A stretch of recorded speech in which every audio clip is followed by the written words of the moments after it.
Hello HR, in this video I'm gonna explain you what a data scientist is actually doing at work. Here is Damiano, your average inferior, giving you a feedback on the management decisions. Inferior is not politically correct, you should use employee, resource, valuable, blah blah. Reality is not politically correct. So lovely human resource. I know your work is very hard. You have to find very talented people to be able to analyze complex data, but at the same time, the management doesn't want to pay them a good salary, so you have to find some way to lower their salary. And also the management is putting many policies like, oh, you shouldn't discriminate this and that, blah, blah. So I know your work is difficult. But the people, they like to analyze data that you are hunting for sure they will analyze first of all on their own interest. Of course, they will analyze stuff for the company, but if they can, first of all, they look at their own interest. So this is what they do. I remember I was in Poland a few years ago, and it was kind of a national sport, what I'm gonna tell you now. The main question, of course, is, am I discriminated? Is the company paying me a fair salary? Of course, the company, they always go around saying, blah, blah, blah, we are fair. Yes, but we don't trust you. If you have a scientific mind, you don't trust, you test. Right, so they test you, HR, in your decisions. So, assuming you are in a big company, then often people get hired, and you can collect data on the people getting hired to reverse engineer the HR decisions, the HR policies. If you work in a small company, you cannot really do this. But okay, let's say you are in a big company, and basically you do three steps. First one, you collect the data on the people getting hired. Second step, you analyze the data. Third, you draw conclusions. So let me give you an example. From time to time, you receive an email where they say, oh, we have a new joiner, we welcome, and this person studied in this school and then have this and that experience. And of course, most of the time, these people also put on the social network some info about their working experience. So the data scientist will just keep track of this. For example, you can make an Excel file like this one I'm showing you. So you write the name of the person that got hired, for example, Sophia, and then you write some info about her. So like she has a master, yes, she doesn't have a PhD, she has 2 years experience in a company like the one we are working now, but she has also another year of experience in a completely different sector. And I don't know, you can write further data like male, female, where she's coming from, where she's hired and whatever. And also which hiring level, like director. I'm just giving an example. Which data you actually collect is on you. If you're a data scientist, the more, the better. The more data you have, the more you can reverse engineer later on. This is just an example. Now, I say director. Each company is giving different names to the hiring levels. So let me give you kind of an overview what most of the company do. So, for example, you have E, that's the first level, like inferior employee, whatever you want. Then you have A, like associate, analyst, whatever. And then you have V, like vice, I'm not an vice, immoral or wicked behavior, yeah. Criminal activities involving prostitution and so on, immoral, blah, blah, blah, hypocrisy. Yeah, those are skills you need to make a career. Anyway, then you become director, then you become mega director if you're really good. And then let me draw this line, because most of the time you don't go above, but if you're a HR, you already know these kind of things, that the X, M, X, B mean you're excluded, if you're normal. Anyway, I'm joking. The point is we can assign a number to each level, because later on, making analysis with numbers is simpler, not for other reasons. And somehow, I want to make understandable what I'm speaking, because in your company, maybe you don't call vice president, you call associate director, whatever. So just to give an idea. Anyway, we can go on with this. And while time is passing, you collect info on many people getting hired, and you complete a table like this one. I'm going to show you. I already built, right, with many people, and you collect info about them. They come from different countries, they have different gender, experiences, and get hired at different levels. Okay, this is the data we collected. And I use the black color to say, okay, this is data, input, let's say. Now we can build some matrix to understand how to analyze this data. The analysis I will report in blue just to distinguish what it's built by me from what we collected, let's say the inputs. And here we get a table like this. Let me shrink a bit the other columns to make it more readable. Okay, so basically what do? We decided to assign some points, some score for each skill of the worker. So for example, if you have a master, I decided to assign 2 points. If you don't have a master, you get 0 points. If you have also a PhD, we decide to assign 3 points, right? So Sophia has master but no PhD has only 2 points. Charles, that has both, is 5 points. Okay. Now, is it master value 2 and PhD value 3? We can discuss about this number, but the result will not change much if you have, if you use a bit of reasonable numbers there. Of course, we should assign points for the years of experience, and here I decide to assign 1 point for each year of experience. So for example, Sophia is getting 2 points. And half point if you have other experience not really related to the work we are doing. So somebody with 2 years experience is equivalent somehow to somebody with no experience but a master. As well, you can decide to change the numbers, but shouldn't change much. And this is the total score, is just the sum of these points.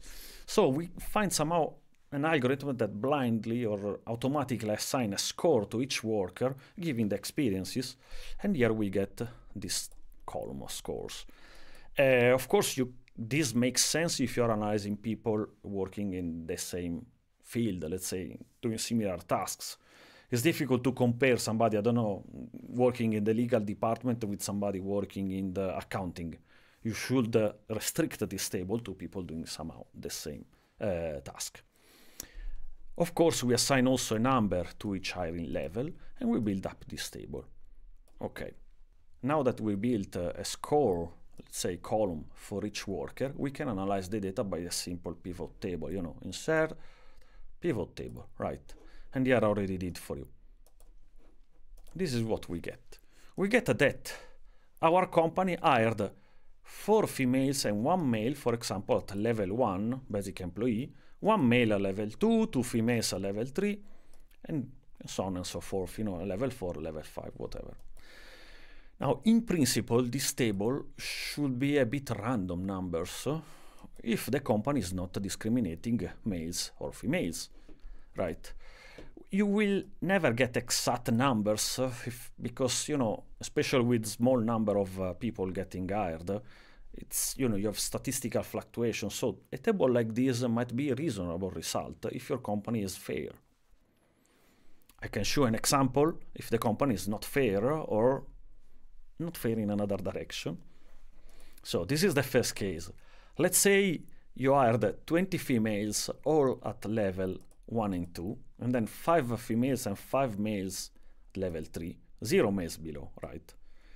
And then all top managers 4 and 5 are males. If you have a pattern like this, this will be a clear signal of discrimination in your company. There can be also another pattern like this one. This is an example of forced equality some company are implementing where you exactly hire 1 male and 1 female. We want to show that we are exactly not discriminating. Now, if you implement this, it can be at the end a discrimination, because let's say, for example, today you are on this situation. Now you feel forced to hire a female. Even if you don't have any suitable candidate, you must hire a female just to fill the statistics and show, oh, now we have 5. Tomorrow, maybe you are in this situation, right? Oh, now we must hire a male, even if we don't have any suitable candidate, just to show that we are not discriminating anyone. So this extreme case is as well, at least in my opinion, some kind of discrimination. This is clear discrimination. In my opinion, if you get these kind of random numbers, more or less, would be the ideal situation. You just hired whatever is the best candidate you have. Most of the company nowadays, they have even external contractors that they'll do exactly this analysis, and they want to prove and they want to show everybody that they are not discriminating. So if many data scientists did this in their own company, and then more or less you can see this pattern. I can tell you, I didn't hear any any discrimination like this. Now we might perform an analysis at a more advanced level. Here we are just counting how many people get hired. You see here count. We count how many people get hired at a certain level.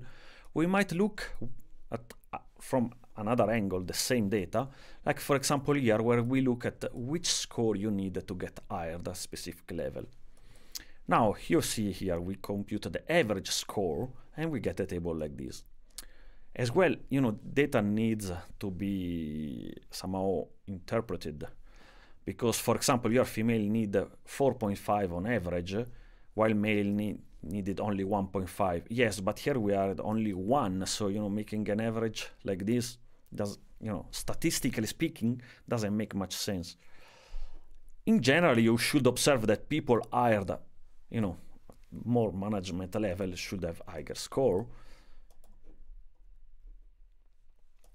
Of course, the score is not everything, because formally two people on the same, let's say, skill set, maybe one is performing very well during the interview process and another is not. So people with high score might be hired at a lower level or the way around. Okay, this is not really to be taken, blindly, but always with a considering that normally you have a small data set, so statistical fluctuations are larger. Of course, if you have a longer table with much more people, then the statistical noise should be reduced, and these numbers become more and more reliable if you have more data. But despite this, I can show you some pattern, let's say, that might appear, and this is something you don't expect. This is what actually, unfortunately, is going on in many companies. Rather than having a clear pattern of discrimination between male and female, unfortunately, you might observe a pattern like this. People hired, let's say, EE, meaning Eastern Europe, as A is Southern Asia. UK, for example, United Kingdom, US,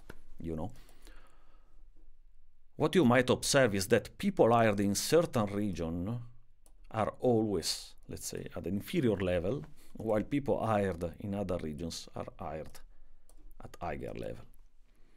Unfortunately, this is really going on.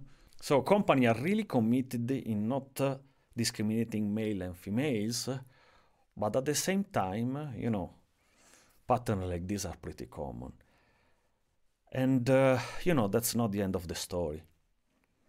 Once a year, you get a lovely email where they say, oh, all these people that were working so hard, and here we are meritocratic, so they got promoted.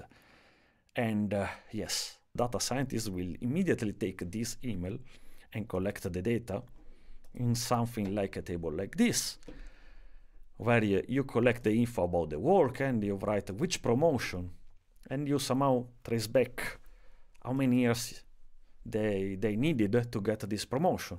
So, for example, Sophia got 3 years work to be promoted from director to mega director. Fine.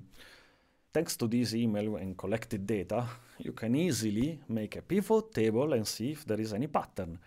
So, for example, here you can classify, each promotion level and differentiate between females and males and see how many years they needed to get a promotion. Now, if you see a pattern like this as well, given the small amount of data we have, okay, this female was faster on average than male, but okay, we have few people, so might be reasonable as well here, this promotion. We observe some differences. You can also compute some average of the averages, whatever. I can tell you, most of the times you will not see any difference between female and male. Fair enough. But you might classify the amount of years it takes to get a promotion between different regions, let's say regions. We are not racist, nobody's racist, but if you are in certain regions, So if you are in Eastern Europe, for example, it takes 5 years to get a promotion. If you are in Southern Asia, you get 5 years to get a promotion. But if you are in some more cool location, in 3-4 years you get a promotion. I'm not saying this pattern will appear in any company, but most of the times might go on. Now let me take some conclusions after all of this. Here I'm showing a table of possible salaries you get if you are, let's say, in a cool location, US, UK, Switzerland, whatever. Of course, I use euros that none of this country is using, but find that the currency exchange rate is around 1. And then you have possible salaries if you are, let's say, in an inferior location. Here I'm assuming a 50% salary raise every time you get a promotion, just to give an example. Of course, when you go to mega director, this rule is definitely not working because normally you have even higher salaries. Whatever, fine. The point is just to give you an idea of what everybody already knows, that basically, if you work in a cool location, you get higher salary, but informally, the ratio, let's say this is the ratio of the two salaries, should be constant formally. Right, so you get 70,000 a year if you are in a cool location as a starting salary. You get only 17,000 a year if you are, let's say, not so cool place. And fine, but if we combine this with the analysis we already did, we get something that might feel much more discriminating. Because, you know, you are in a not cool location, you get paid less because, you know, the cost of life is lower. Yeah, makes sense, but then when you want to buy a car, the cost is the same in any country or planet. Or if you want to go to Maldives, if you're working for 17K a year, you don't go, right? So anyway, let's combine with the previous analysis. Now, as we said, given the same level of skills, you get hired at higher level. So for example, somebody with a master plus 2 years of experience in a cool country might start between associate and vice level. So some salary, let's say, in between these two numbers, let's say here. But if you are in not so cool location, given the previous analysis, you most probably will be an employee, maybe an associate, so some salary in between these two numbers, and you get only 20K, not under 20K. So the salary ratio is already 6, not 4 in the previous case, right? You get higher at lower level, so the salary gap is much bigger. Is this the end of the story? No. After 10 years of working in your company, if you are in a cool location, you can expect, let's say, 3 promotions. While if you are in not so cool location, you can expect only 2 promotions. So, you know, if you start between these 2 levels and you get a 3 promotion, at least you're managing director or maybe something higher, and you can expect, you know, 3 times a salary raise of 50%, and you can expect 400K a year. But if you're in a not so cool location, you can expect only 2 promotions in 10 years, because, you know, it doesn't take 3 years for a promotion, it takes 5. So you can expect to go only on 45Ks, and the salary gap will be 9. Right, we started with a formal salary gap of 4, and now we are on 9. You know, HR, I know all of this, you already know. What you don't know is that the inferiors are aware of this, right? Now, lovely HR, let me, you know, end with a comment. Of course, what I show you here can be valid in some company and not valid in some other. But the point is, even if you believe those policies are not disclosed, your inferiors know, especially when they are used to analyze data, because they will do this for sure. You know, and when the mega managers are speaking and say, oh, we don't discriminate people, you know, people need to pay their bills, so they will not complain, but if you see them not really motivated. Anyway, let me give you a final comment. This salary gap we observe that should be 4, but actually the more time you stay, the bigger becomes. Okay, this salary gap can be seen as a discrimination, and partially it is. But we have also to say one thing, is that when you are in a cool location, everybody wants to work there, so the hiring competition is much higher. So the HR will receive 100 CV to to cover a position in a cool location, and we receive only maybe 2 or 3 in if you're looking for a job, in a village in the middle of nowhere. So somehow being in a more difficult environment with more challenging competition gives you the right to earn more money, because you have to be really talented. While when you are in a village in the middle of nowhere, the competition is simpler. Maybe it's a bit fair that you get lower salary. I don't know. I let you think, and if you like, put some comment down here. Maybe I will read your comment. Maybe. Bye.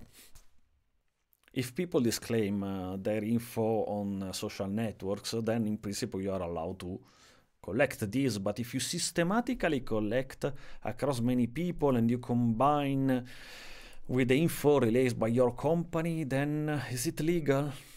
I don't know. Maybe it's borderline whether it's legal. Of course, I never did it.